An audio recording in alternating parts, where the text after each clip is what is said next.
आज मैं बहुत खुश थी क्योंकि आज मेरे भाई की शादी थी। नई दुल्हन के घर में आने से खुशियां दुगनी हो गई थीं। हम सब ने मिलकर अपनी भाभी का जोर जोर से स्वागत किया। मेरी भाभी बहुत सुंदर थी। मेरी माँ तो इतनी सुंदर बहू पाकर फूली नहीं समा रही थी। मैं भी बहुत खुश थी क्योंकि मुझे भी भाभी के रूप में एक नई सहेली मिल गई थी। अभी भैया की शादी को करीब एक हफ्ता ही बीता होगा कि एक दिन मेरी भाभी अपने कमरे से रोती हुई बाहर आई और मेरे गले लगकर रोने लगी। यह देखकर मैं बहुत परेशान हो गई कि अभी तो मेरी भाभी की शादी को सिर्फ एक हफ्ता ही हुआ है और आखिर ऐसी कौन सी बात हो गई कि भाभी इतना रो रही हैं। मैंने तुरंत ही अपनी भाभी से उनके रोने का कारण पूछा तो वो रोते रोते बोली कि तुम अपने भाई की दूसरी शादी करवा दो। अब मुझसे यह सब बर्दाश्त नहीं होता है। इतना कहकर वह अपने कमरे में वापस चली गई तो मैं सोच में पड़ गई कि आखिर ऐसी क्या बात है जो भाभी ऐसा कह रही हैं। मैंने सोचा क्यों ना मैं भाई से ही बात कर लूं, लेकिन जब मैं अपने भाई से इस बारे में बात करने गई तो उसने भी मुझे कुछ ठीक से जवाब नहीं दिया। सिर्फ इतना ही कहा कि मैंने तो कुछ भी नहीं किया है, अब तो यह रोज का हो गया। अब हर रोज सुबह भाभी उठती और रोने लगती और कहती कि बस अब बहुत हो गया, अब मैं बहुत तंग आ चुकी हूँ, आप अपने भाई की दूसरी शादी करवा दो। भाभी की इस तरह की रोज़ की बातों से तंग आकर हमने भी भाई की दूसरी शादी करवा दी। भाई की दूसरी शादी से भाभी बहुत खुश थी, लेकिन मुझे समझ ही नहीं आ रहा था कोई भी औरत अपनी सौतन को लाकर इतना खुश कैसे रह सकती है। शादी वाली रात भाभी दूसरे कमरे में सो गईं और नई भाभी और भाई अलग कमरे में जाकर सो गए। अभी फिर से भाई की दूसरी शादी को सिर्फ एक हफ्ता ही बीता था कि मैं फिर से अचरज में पड़ गई जब हमारी नई वाली दूसरी भाभी भी मेरे पास रोती हुई आई और बोली कि तुम अपने भाई की तीसरी शादी करवा दो क्योंकि अब मुझसे यह रोज़ रोज़ बर्दाश्त नहीं होता। यह सुनकर मैं बहुत ज़्यादा परेशान हो गई। मुझे समझ ही नहीं आ रहा था कि आखिर मामला क्या है, लेकिन इधर भाई भी परेशान थे और कोई भी कारण बताने को तैयार नहीं थे।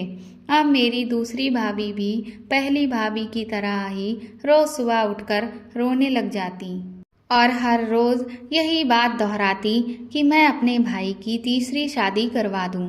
मैंने भी अब यह ठान लिया था कि मैं इस राज का पता लगा कर ही रहूंगी कि आखिर बात क्या है, और एक रात में अपने भाई के कमरे में छुपकर बैठ गई।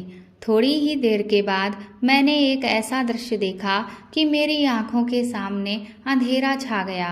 मुझे तो ऐसा लगा कि जैसे मेरे शरीर से जान ही निकल गई हो जब मैंने एक भाभी को दूसरी भाभी से कहते हुए सुना, मेरा नाम संजना है, हम दो बहनें हैं और एक भाई हैं, हमारा एक छोटा सा परिवार है।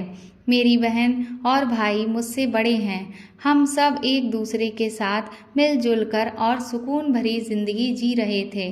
जब मैं अपने स्कूल में थी तो मेरी एक लड़की से गहरी दोस्ती हो गई थी। एक दूसरे के बगैर हम दोनों कोई भी काम नहीं करते थे और फिर धीरे धीरे हम दोनों के परिवारों में भी अच्छी जान पहचान हो गई। और फिर एक दिन ऐसा आया जब हमारी दोस्ती रिश्तेदारी में बदल गई। जब मेरी बहन की शादी उसके भाई के साथ तय हो गई, लेकिन दोनों परिवारों के बीच तनाव तब होने लगा जब शादी के 3 साल बाद भी मेरी बहन मां नहीं बन पा रही थी। तो जीजा जी ने डॉक्टर से जांच करवाई और पता चला कि मेरी बहन कभी भी मां नहीं बन सकती है। इस बात को लेकर मेरी बहन और जीजा जी में रोज झगड़ा होने लगा। मेरी बहन ने जीजा जी को बहुत समझाया कि मां बन पाना या ना बन पाना भगवान की मर्जी है, लेकिन जीजा जी के घर वालों को वारिस चाहिए था। तो उन्होंने जीजा जी की दूसरी शादी करने की ठान ली, जिसे सुनकर मेरी बहन बहुत खामोश और उदास रहने लगी। कुछ दिन के बाद मेरी दीदी मायके में आकर रहने लगी। इस बात पर उनके ससुराल वालों ने बहुत बड़ा हंगामा खड़ा कर दिया। उनका कहना था कि एक तो यह माँ नहीं बन सकती, ऊपर से बिना बात की नाराजगी दिखा रही है। अगर इसकी यह हरकतें बढ़ती रहीं तो हम इसको अपने बेटे से तलाक दिलवा देंगे। यह बात सुनकर मेरी बहन को बहुत गुस्सा आया और उसने सोचा कि इससे अच्छा तो मैं सारी जिंदगी अकेले गुजार दूं। लेकिन फिर उसे हम दोनों भाई बहन का ख्याल आया कि कहीं उसके इस फैसले से हमारी जिंदगियों पर कोई खराब असर ना हो। इसलिए वह अपने हालात से समझौता करके अपने ससुराल वापस लौट गई। लेकिन वहाँ हालात दिन ब दिन बिगड़ते ही जा रहे थे और कुछ ही दिनों में मेरे जीजा जी ने दूसरी शादी कर ली। जीजा जी अपनी दूसरी बीवी के साथ एक अलग घर में रहने लगे। एक दिन मेरी बहन रोती हुई हमारे घर आई और माँ पिताजी से बोली कि अब मैं उस घर में नहीं जाना चाहती, वहाँ मेरा दम घुट जाएगा। पिताजी ने पूछा कि आखिर तुम ऐसा क्यों कह रही हो? तो दीदी ने बताया कि उनकी जिंदगी तो उसी दिन बर्बाद हो गई जिस दिन उनके पति ने दूसरी शादी की। अब वह तो अपनी दूसरी पत्नी के साथ आराम से दूसरे घर में रह रहे हैं, लेकिन मेरे ससुराल में मुझे हर वक्त बांझ होने के ताने मारे जाते हैं। मेरे ससुराल वालों ने मेरा जीना हराम कर रखा है और मेरा देवर भी अब मुझे गलत नज़रों से देखता रहता है। मैं अब यह सब बर्दाश्त नहीं कर सकती। मुझे वहाँ बहुत अकेलापन लगता है। बहन की बात सुनकर मेरे घर में सभी लोग बहुत परेशान हो गए। हमने कभी नहीं सोचा था कि शादी के बाद हमारी बहन की जिंदगी इस कदर खराब हो जाएगी। अब पिताजी ने यह फैसला किया कि वह दीदी का तलाक करवा देंगे और उनकी भी दूसरी शादी करवा देंगे। यह बात जब दीदी के ससुराल वालों को बताई गई तो पहले तो उन्होंने तलाक देने में आनाकानी की, लेकिन कुछ दिनों के बाद वह मान गए।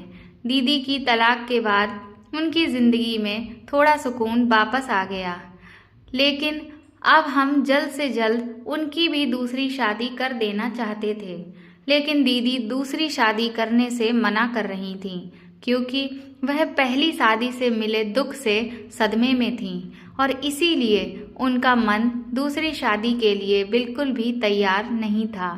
लेकिन आखिरकार जब हम लोगों ने उन्हें बहुत मनाया तो वह माँ पिताजी की इज्जत की खातिर दूसरी शादी करने के लिए राजी हो गईं। पिताजी ने कहा कि इस बार हम तुम्हारी शादी एक ऐसे आदमी से कराएंगे जो तुम्हें मान सम्मान देगा और उसका परिवार भी छोटा हो, और वह तुम्हें ताने भी नहीं देगा क्योंकि उस आदमी की पहले से शादी हो चुकी होगी और उसकी पत्नी अब इस दुनिया में नहीं है। उसकी बीवी से उसको एक बेटी और बेटा भी है, जिसकी वजह से वह तुम्हें माँ बनने के लिए मजबूर भी नहीं करेगा। दीदी की दूसरी शादी के 2 साल बाद मेरी बहन माँ बन गई। यह जानकर हम लोग बहुत हैरान हो गए कि आखिर ऐसा कैसे हो सकता है, क्योंकि बहन के पहले पति ने तो डॉक्टर की रिपोर्ट दिखाकर यह दावा किया था कि मेरी बहन कभी भी मां नहीं बन सकती है, वह बांझ है। फिर यह कैसे संभव हुआ?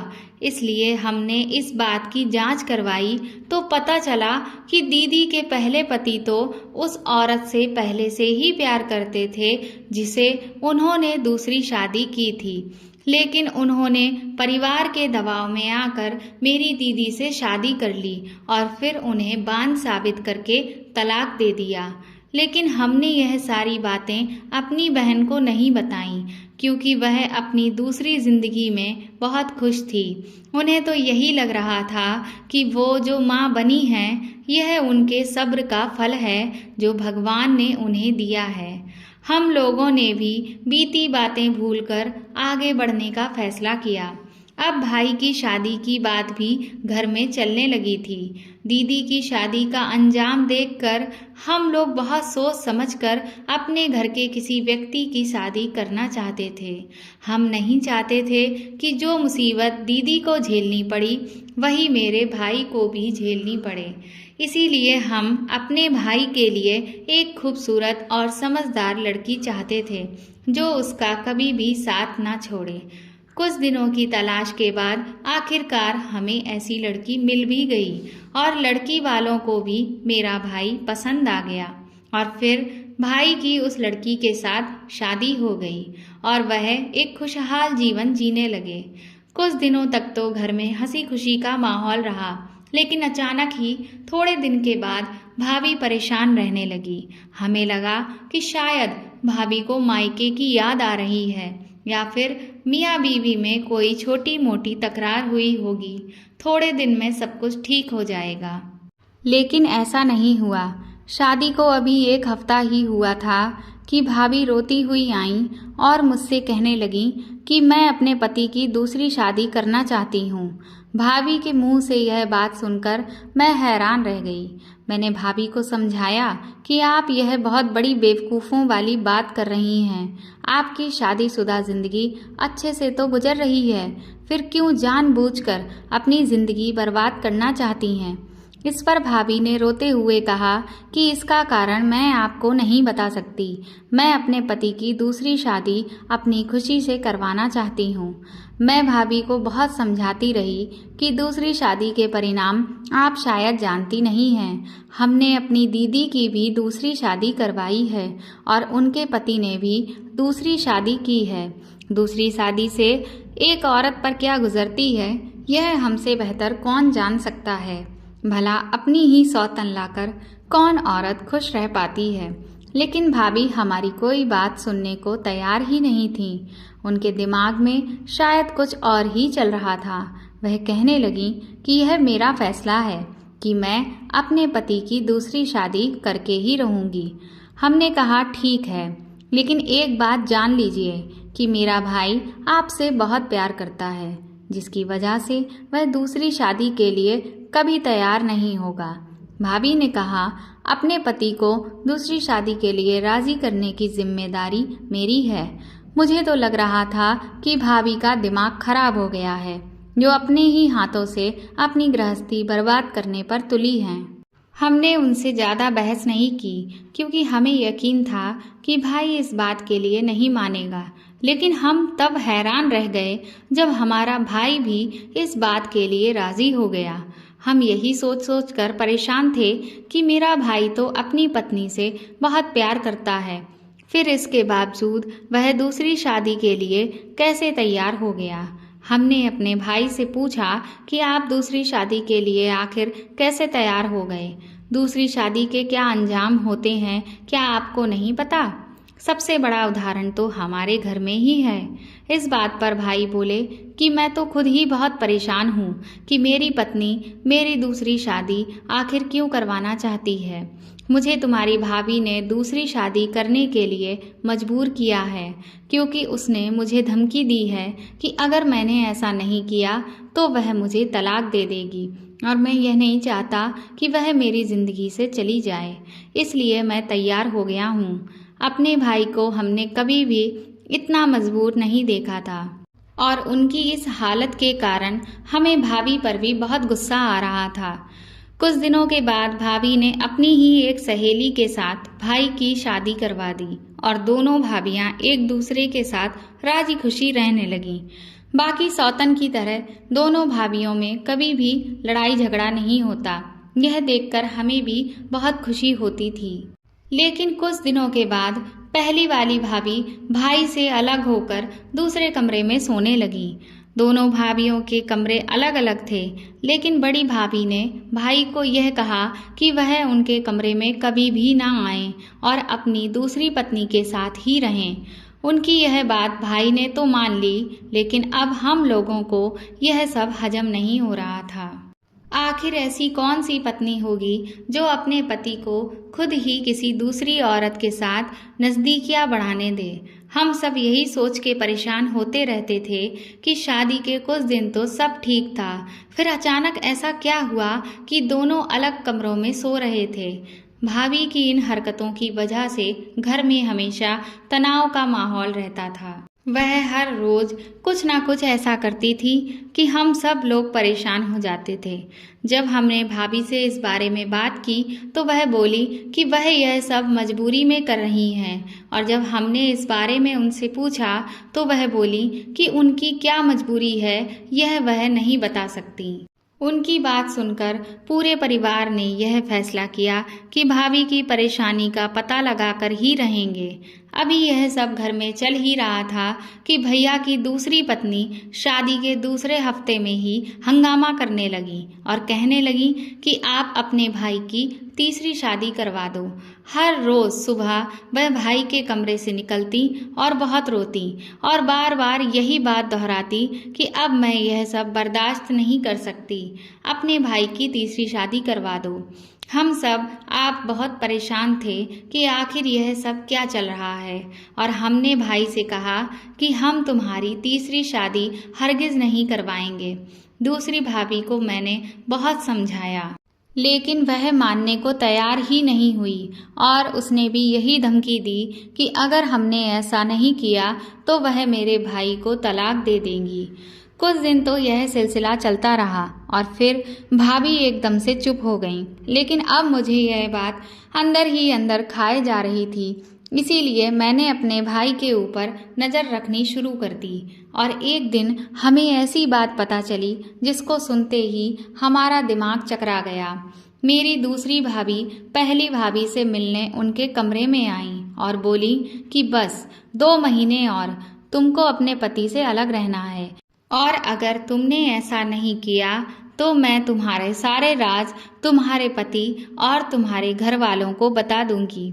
जब मैंने यह बात सुनी तो मैं दंग रह गई कि यह तो बड़ी भाभी की बहुत अच्छी सहेली हैं और बड़ी भाभी ने तो अपने ही पति की शादी उनके साथ कराई, उन्हें इस घर में बहू का दर्जा दिलाया, और आज वह अपनी ही इतनी अच्छी सहेली को किस बात के लिए धमका रही हैं।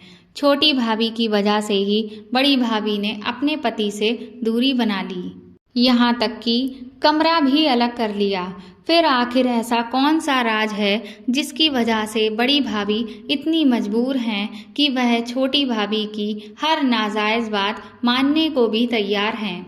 मैंने सोचा कि मेरे इन सभी सवालों का जवाब आप बड़ी भाभी ही दे सकती हैं, इसीलिए मैं उनसे जब पूछने के लिए पहुंची और उनसे सारी बात बताने को कहा तो वह बोली कि मैं आपके आगे हाथ जोड़ती हूँ, मुझे इन सब के बारे में मत पूछिए।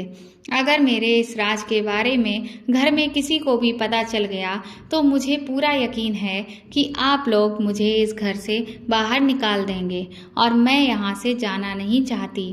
मैंने बड़ी भाभी को बहुत समझाया कि हम ऐसा कुछ भी नहीं करेंगे, और अगर कोई बात ऐसी वैसी हुई भी तो भी हम आपको माफ़ कर देंगे, लेकिन वह इतना ज़्यादा डरी हुई थी कि उन्होंने मुझे कुछ भी नहीं बताया। लेकिन मैं बड़ी भाभी का राज जानने के लिए बहुत बेकरार थी। मैं अपनी आंखों के सामने दूसरी भाभी को पहली भाभी के साथ नाइंसाफ़ी करते हुए बिल्कुल नहीं देख सकती थी। मैंने इस बारे में अपने भाई को सब कुछ बताया और उनसे कहा कि क्या आपने सोचा है कि आपकी पहली पत्नी आपसे अलग कमरे में क्यों रहती है? क्या आप इसका कारण नहीं जानना चाहते? तो भाई ने कहा कि मैं बहुत कोशिश करता रहा हूँ, लेकिन तुम्हारी भाभी मुझे कुछ भी बताने को तैयार ही नहीं है, बल्कि मुझे हर बार अपनी कसम देकर चुप करा देती है। और अब तो मुझे पूरा यकीन है कि उसने मेरी शादी अपनी सहेली से करवाई, इसके पीछे भी कोई बहुत बड़ा कारण है और शायद वह ऐसा पहले से ही करना चाहती थी। भाई की बातें सुनकर मुझे समझ आ गया कि सिर्फ मैं ही अकेले नहीं बल्कि मेरा भाई भी बहुत परेशान है। तो हम दोनों ने यह फैसला किया कि हम दोनों भाभियों को सामने बिठा के सारी बात पूछेंगे, शायद हमें कुछ पता चल जाए। मैंने भाई से कहा कि अगर हमें भाभियों ने जो सच्चाई है वह बता दी, चाहे फिर वह कितनी भी बड़ी बात क्यों न हो, तो हम उन्हें माफ़ कर देंगे। लेकिन अगर उन्होंने हमसे झूठ बोलने की कोशिश की तो फिर हमें एक बहुत सख्त कदम उठाना पड़ेगा। मेरा भाई भी इस बात के लिए तैयार हो गया और बोला कि अगर उन्होंने हमसे झूठ बोला तो फिर मैं तुम्हारी दोनों भाभियों को तलाक दे दूंगा। अगले दिन सुबह होते ही हमने दोनों भाभियों को अपने सामने बिठा लिया और उनसे यह सब जो भी चल रहा है उसके पीछे के सारे कारण बताने के लिए कहा। मेरा भाई भी इन सब चक्करों से बहुत परेशान था और आज वह हर हाल में अपनी सारी परेशानियों से छुटकारा पाना चाहता था। मेरी छोटी भाभी हमारे आगे हाथ जोड़कर कहने लगी कि मुझे इस मामले के बारे में कोई जानकारी नहीं है। वह अपनी बात से साफ मुकर गईं। वह साफ साफ झूठ बोल रही थीं। उनकी बात सुनकर मुझे बहुत गुस्सा आ गया और मैंने कहा कि मैं आपकी सारी बातें खुद अपने कानों से सुन चुकी हूँ। मेरी बात सुनते ही भाई बुरी तरह से भड़क गया और वह बोला, ठीक है, अगर तुम दोनों ने झूठ बोलने का और सारी बात छुपाने का फैसला कर ही लिया है तो अब मैं तुम दोनों को तलाक दे दूंगा। भाई की यह बात सुनकर दोनों भाभियां बुरी तरह से घबरा गईं और रोने लगीं। तभी छोटी भाभी बोली कि भगवान के लिए हम दोनों को माफ़ कर दें और हमें तलाक ना दें। मैं आपको पूरी बात बताती हूँ। दरअसल बात यह है कि स्कूल टाइम से हम 3 सहेलियाँ बेस्ट फ्रेंड रहे हैं और हम सभी काम एक साथ करते थे और हमारी पसंद नापसंद भी एक जैसी ही थी। हम तीनों को एक दूसरे के साथ बहुत अच्छा लगता था और हम तीनों सहेलियां हमेशा एक दूसरे के साथ रहना चाहती थीं। लेकिन जैसे जैसे हम बड़े हो रहे थे हमें यह समझ आने लगा कि जब लड़कियों की शादी हो जाती है तो फिर उनकी दोस्ती पहले जैसी नहीं रहती। यह सब सोचकर हम बहुत परेशान हो जाते थे कि आखिर ऐसा कौन सा तरीका है जिससे अगर हमारी शादी भी हो तो भी हम तीनों कभी भी अलग ना हो। फिर हम तीनों में एक समझौता हुआ कि हम तीनों एक ही लड़के के साथ शादी करेंगे और इस तरह से हम तीनों एक साथ एक ही घर में रहेंगे। लेकिन जब तुम्हारी बड़ी भाभी की शादी तुम्हारे भाई से हो गई तो यह शायद इस बात को भूल गई। मैंने इसे हमारे बीच हुए इस समझौते के बारे में कई बार याद दिलाया, लेकिन यह हमारी बात सुनने को तैयार ही नहीं थी। हर बार यह यही कहती कि मेरा पति मुझसे बहुत ज़्यादा प्यार करता है और जिस वजह से वह तुम दोनों से कभी शादी नहीं करेगा। हमारे बीच हुए इस समझौते को यह तो भूल ही गई थी, लेकिन हम दोनों भूल नहीं सकते थे। इसीलिए बहुत दिनों तक हम इसे तैयार करने की कोशिश करते रहे, लेकिन इसे इस बात का जरा सा भी एहसास नहीं था कि इसने कभी कोई वादा भी किया था। फिर मेरे दिमाग में एक विचार आया। मैंने इसे इसके बीते हुए कल की धमकी दी, तब जाकर इसने मेरी बात मानी और मेरी आपसे शादी करवा दी। समझौते के मुताबिक अब मुझे अपनी तीसरी सहेली की शादी भी आपसे करवानी थी, लेकिन ऐन मौके पर उसके घर वालों ने उसकी शादी किसी और लड़के के साथ करवा दी और वह अब दूसरे शहर में रहती है। इसीलिए फिर मैं आपकी तीसरी शादी की बात बार बार कहना बंद कर चुकी थी। बड़ी भाभी के पास्ट की बात सुनकर भाई को बहुत गुस्सा आया। वह बोले कि आखिर ऐसा कौन सा पास्ट था जिसकी धमकी से यह इतना डर गई कि इसने मेरी शादी तुमसे करा दी। तभी दूसरी भाभी बोली कि आपसे शादी होने से पहले आपकी पहली बीवी का एक और जगह पर रिश्ता तय हुआ था और यहाँ इसकी मंगनी भी हो गई थी। मंगनी के बाद शादी की तारीख भी तय हो गई और इसका यह रिश्ता बहुत दिनों तक चला। लेकिन शादी के ठीक 5 दिन पहले ही अचानक से लड़के वालों ने यह रिश्ता तोड़ दिया। मैंने इसकी इसी बात को हथियार बनाकर इसे धमकी दी और फिर मैं इसे इस बात की सजा भी दी कि यह आपसे दूर रहे। छोटी भाभी की यह बात सुनकर हम सब लोग हैरान हो गए कि आखिर शादी के 5 दिन पहले शादी तोड़ने की क्या वजह हो सकती है। हम सबके सवालों से भरे चेहरे देखकर बड़ी भाभी रोने लगी और बोली, मैं पहले ही जानती थी कि ऐसा ही होगा। आप लोग सारी मेरी ही गलती समझेंगे, लेकिन इसमें मेरा कोई कसूर नहीं है, बल्कि सारा कसूर लड़के के घरवालों का था। वह लड़का जिससे मेरी मंगनी हुई थी वह पहले से ही शादीशुदा था और वह यह शादी करना ही नहीं चाहता था, मगर उसके परिवार वालों ने उसे मजबूर किया हुआ था। जब शादी की तारीख करीब आ गई तब वह अपनी बीवी को साथ लेकर हमारे सामने आ गया और फिर उसके बाद मेरी शादी टूट गई। इसके बाद कोई भी मुझसे शादी करने के लिए तैयार नहीं हो रहा था।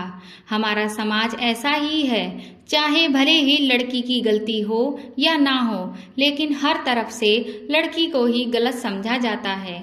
फिर हमारे परिवार ने उस शहर को छोड़ने का फैसला किया और हम इस नए शहर में आकर बस गए, जहां हमें कोई भी नहीं पहचानता था। यहाँ आने के कुछ दिनों के बाद ही आपका रिश्ता मेरे घर आया तो मेरे माता पिता ने बिना देर किए मेरी शादी आपके साथ करवा दी। भाभी की पूरी बात सुनकर हम सबको बहुत सुकून मिला, क्योंकि इस पूरे मामले में बड़ी भाभी का कोई भी कसूर नहीं था और अब हम लोगों को उनसे कोई शिकायत भी नहीं थी। फिर हमने दोनों भाभियों को समझाते हुए कहा कि अब आप दोनों की शादी एक ही लड़के से हो चुकी है, तो अब आप लोग आज से यह सारा ड्रामा बंद करिए और खुशी खुशी एक दूसरे के साथ रहिए। इस पूरे मामले से मुझे एक बात समझ आ गई थी कि दोस्ती इतनी भी गहरी नहीं होनी चाहिए कि एक दूसरे की सौतन बनने का वादा ही कर बैठें, क्योंकि एक औरत सब कुछ बर्दाश्त कर सकती है लेकिन अपनी सौतन को कभी बर्दाश्त नहीं कर सकती। फिर मैंने भी मन ही मन यह तय किया कि मैं भी अपनी किसी भी दोस्त से ऐसा कोई वादा नहीं करूँगी जिससे उसका भी भविष्य खराब हो और मेरा भी। दोस्तों, आपको यह कहानी अगर पसंद आई तो कमेंट करके ज़रूर बताएं और अगर आप मेरे चैनल पर नए हैं तो इसे सब्सक्राइब करें और बेल आइकन को दबा दें। साथ ही साथ इस कहानी को प्लीज़ ज़्यादा से ज़्यादा शेयर करिए और लाइक करिए। Thank you.